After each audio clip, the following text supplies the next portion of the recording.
Hello friends, नमस्कार। स्वागत है आप सभी का मेरे यूट्यूब चैनल पर। तो आज हम लोग हिंदी व्याकरण में टॉप 20 प्लस प्रश्नों को देखेंगे जो कि केवीएस में पूछे जाते हैं ग्रामर से, हिंदी व्याकरण से।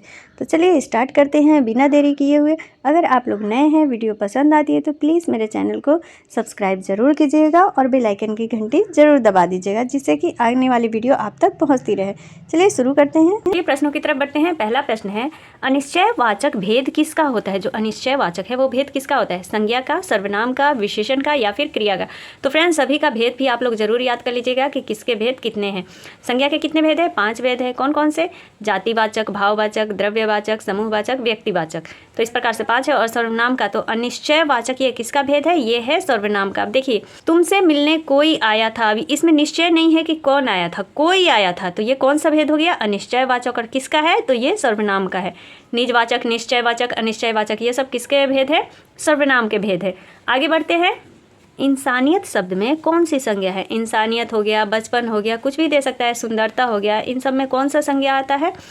तो वो आता है भाववाचक संज्ञा। कौन सी संज्ञा? भाववाचक संज्ञा। इसमें भाव फील हो रहा है ना कि उसके अंदर इंसानियत है, यानी फील होना, भाववाचक संज्ञा। अगला है, प्रतिदिन शब्द में समास है। प्रतिदिन, देखिए फ्रेंड्स, इसमें योजक नहीं लगा है। प्रति प्लस प्रति और ये योजक होता है। अगर योजक लगा रहता तो ये द्वंद्व समास हो जाता। लेकिन प्रतिदिन का मतलब क्या हो गया? इसको हम इस प्रकार से लिख सकते हैं ना, दिन योजक लगा के दिन, यानी एक जैसे वर्णों की जो बार बार आवृत्ति हो जाए तो उसको क्या कहेंगे? अव्ययी भाव समास कहेंगे। कौन सा समास ये हो गया? अव्ययी भाव, यानी दिन दिन, प्रतिदिन यानी दिन दिन। इसको इस प्रकार से लिख सकते हैं। जैसे रात रात। अगर आप लोगों ने मेरी समास वाली वीडियो नहीं देखी है तो प्लीज़ जा करके मेरे चैनल पर वीडियो ज़रूर देखें, ट्रिक के साथ बताया हुआ है। और संधि की भी वीडियो आप लोग ज़रूर देखें, डिस्क्रिप्शन में मैं लिंक डाल दूँगी। आगे बढ़ते हैं। और फ्रेंड्स, अव्ययी भाव पहचानने का सबसे आसान तरीका है कि उसके शब्द के पहले क्या आएगा? उपसर्ग लगा होगा। जैसे प्रतिदिन में प्रति क्या है? उपसर्ग है, तो ये क्या हो गया? अव्ययी भाव समास हो गया। अब अगला प्रश्न है, प्रत्येक शब्द संधि है। प्रत्येक जो है वो कौन सी संधि है? गुण संधि, यण संधि, दीर्घ संधि, वृद्धि संधि। तो इन सभी का ट्रिक मेरे चैनल पर आपको मिल जाएगा। देखिए, प्रत्येक, मैं बोली थी कि य, व और र, ये 3 शब्द के पहले अगर आधा कोई भी शब्द आ जाता है तो वो कौन सा संधि होगा? यण संधि होगा। कौन सा? प्रश्न है, वर्णमाला का कौन सा अक्षर पुल्लिंग नहीं है? पुल्लिंग पूछा है कि पुल्लिंग नहीं है? ई, अ, प, च, ट, ज, आ। तो इसमें से कौन सा पुल्लिंग नहीं है? तो वो है फ्रेंड्स ई जो होता है वो स्त्रीलिंग होता है, पुल्लिंग नहीं होता है। आगे बढ़ते हैं। तरंग शब्द का सही समानार्थी चयन करें, यानी तरंग शब्द का पर्यायवाची शब्द इनमें से कौन है? ऑप्शन देखते हैं, तुरंग, अटवी, केकी या फिर उर्मी। तो तरंग का मतलब लहर होता है और लहर को उर्मी भी कहते हैं, तो इसका आंसर क्या हो गया? चौथा हो गया। और तुरंग का मतलब क्या होता है? तो इसका मतलब होता है घोड़ा। आगे बढ़ते हैं। अगला प्रश्न है, आनाकानी करना मुहावरे का सही अर्थ क्या है? कोई बोलता है ना कि बड़ा काम करने में ये आनाकानी करता है, तो इसका मतलब क्या होता है? मना करना, टाल मटोल करना, बुराई करना या फिर इधर उधर करना। तो इसका क्या होता है फ्रेंड्स? तो इसका होता है टाल मटोल करना। इसका आंसर क्या हो गया? दूसरा हो। कृष शब्द का स्त्रीलिंग शब्द पहचानिए। जो कृष है इसका स्त्रीलिंग क्या होता है? कृषा, कृष, कृष्ण या फिर कृष्णा। तो कृष शब्द का स्त्रीलिंग शब्द होता है कृष्णा। ऑप्शन हो गया चौथा। अगला है, वृषभानुजा किस शब्द का समानार्थी है? यानी वृषभानुजा किसका पर्यायवाची शब्द है? जानकी, राधा, सीता या फिर पार्वती। तो किसका है? तो देखिए, वृषभानु की जो पुत्री थी वो राधा थी और राधा का ही जो समानार्थी शब्द है वो होता है वृषभानुजा, यानी राधा को वृषभानुजा भी कहा जाता है। जैसे पार्वती को उमा, भवानी, ये सब कहा जाता है ना, सीता को जानकी, वैदेही। तो ये सब इनके क्या हो गए? पर्यायवाची शब्द हो गए। तो वृषभानुजा का क्या हुआ पर्यायवाची शब्द? राधा हो गया। आगे बढ़ते हैं। अगला प्रश्न है, आदर देने में बड़प्पन हेतु किस वचन का प्रयोग किया जाता है? जो आदर देते हैं हम किसी को, बड़प्पन हेतु क्या प्रयोग किया जाता है? कौन सा वचन आता है? सदा एक वचन, सदा बहुवचन या फिर बहुवचन। तो इसमें फ्रेंड्स आता है आदर देने या बड़प्पन हेतु किसी वचन का प्रयोग करने में, इसमें वचन जो होता है वो सदा बहुवचन होता है। अच्छा, एक में पूछा गया था कि पानी क्या है? जो जल होता है वो क्या होता है? सदा एक वचन होता है, बहुवचन होता है या क्या होता है? तो जो जल है वो सदा एक वचन होता है, सदा एक वचन। ओके, आगे बढ़ते हैं। आयात किस शब्द का विपरार्थक है? यानी आयात जो है इसका विलोम शब्द क्या होगा? आगमन, निगमन, आयात या फिर निर्यात। तो आयात का क्या होता है? उसका होता है निर्यात।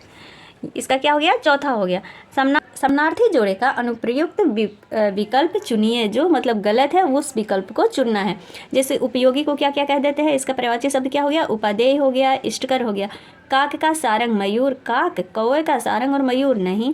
पुष्कर का जलाशय और ताल तथा भूमि का मही और धरा। तो इसमें जो गलत जोड़ा है, गलत समानार्थी शब्द है वो है काक।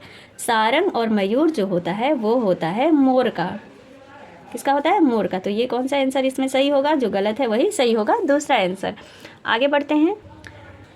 इनमें से कौन सा तत्सम शब्द नहीं है। अगर आप लोगों ने मेरी समास वाली वीडियो देखी होंगी तो आप एक नज़र में ही पहचान सकते हैं, क्योंकि मैं उसमें बताई थी कि आपको अगर जो भी वर्ड लगे कि ये संस्कृत जैसा है, आपको फील हो कि संस्कृत लग रहा है, तो वो क्या हो जाएगा, वो तत्सम शब्द हो जाएगा। और इसमें क्या पूछ रहा है कि नहीं है पूछ रहा है, तो दधी लगा ना संस्कृत जैसा, दधी हो गया, उष्ट हो गया, चक्षु हो गया, ये सब क्या है, तत्सम शब्द है। और जो श्रृंगार है ये कौन सा शब्द है, तद्भव शब्द है। श्रृंगार तत्सम श्रृंगार कैसे होता है, तो उसको लिखते हैं इस प्रकार से, श्री लिखाएगा, श्रृंगार। ये कौन सा शब्द हो गया, ये हो जाएगा तत्सम शब्द। आगे बढ़ते हैं। निम्न विकल्पों में पुल्लिंग शब्द कौन सा है, जो नीचे जो शब्द दिए गए हैं उनमें पुल्लिंग शब्द कौन सा है, सेना, धरती, मणि या फिर कुटुंब। तो इसमें फ्रेंड्स होगा कुटुंब। कुटुंब जो है वो पुल्लिंग शब्द है, बाकी सब स्त्रीलिंग शब्द है। प्रश्न है कि परीक्षा में कठिन प्रश्नों को देखकर मेरी अकल चकराने लगी। भैया परीक्षा में किसी की भी अकल चकराने लगी है प्रश्न को देख करके, अगर प्रश्न नहीं समझ में आ रहा है तो वाक्य में मुहावरे का कौन सा अर्थ सही विकल्प दर्शाता है, गुस्से से भर जाना, शर्मिंदा होना, कुछ समझ में ना आना या फिर अनदेखा करना। तो इसका सही जो ऑप्शन होगा वो होगा कि कुछ समझ में ना आना। कौन सा हो गया, तीसरा हो गया। आगे बढ़ते हैं। अगला प्रश्न है, आए थे हरि भजन को ओटन लगे कपास। कहावत का कौन सा अर्थ सही है, जो विकल्प में दिया गया है इस कहावत में कौन सा सही बैठ। ऑप्शंस देखिए, किसी कार्य विशेष की उपेक्षा कर किसी अन्य कार्य में लग जाना, उद्देश्य की प्राप्ति में असफल होना, हरि भक्त का मार्ग कठिन होता है, या फिर ईश्वर भक्ति को छोड़ व्यापार में लग जाना। तो देखिए यहाँ पर क्या था प्रश्न कि आए थे हरि भजन करने और ओटन लगे कपास, मतलब कार्य कुछ और करने आए थे और करने क्या कुछ और लगे। तो इसका सही जो आंसर होगा ये पहला होगा कि किसी कार्य विशेष की उपेक्षा कर किसी अन्य कार्य में लग जाना। आगे दिए गए विकल्पों में कौन सा विकल्प अंगना शब्द का समानार्थी शब्द है, कौन सा है, स्त्री, पल्लू, आंगन या फिर गांव। तो अंगना को क्या कहते हैं, आंगन भी कहते हैं। इसका सही आंसर क्या हो गया, दूसरा हो गया। आगे बढ़ते हैं। बिल्कुल फटाफट हम लोग करेंगे टॉप, ये जो 20+ प्रश्न हो जाएंगे हिंदी के। इसी प्रकार से प्रश्न पूछते हैं। देखिए, चरण कमल बंदो हरिराई, पंक्ति में चरण कमल का अर्थ क्या है। देखिए फ्रेंड्स, चरण कमल का पूछ रहा है। कोई आता है तो अगर ज़्यादा दिन पर आता है तो हम लोग कहते हैं ना, धन्य है भाग्य हमारे कि आपके चरण कमल पधारे। तो इसका मतलब क्या हुआ, कमल के फूल पर पैर, कमल के फूल जैसे पैर, पैर और कमल का फूल, पैरों पर कमल के फूल। तो इसका आंसर होगा कि कमल के फूल जैसे पैर। क्या हो गया, कमल के फूल जैसे पैर, दूसरा आंसर सही हो गया। आज के लिए बस इतना ही, मिलते हैं अगले वीडियो में, तब तक के लिए धन्यवाद।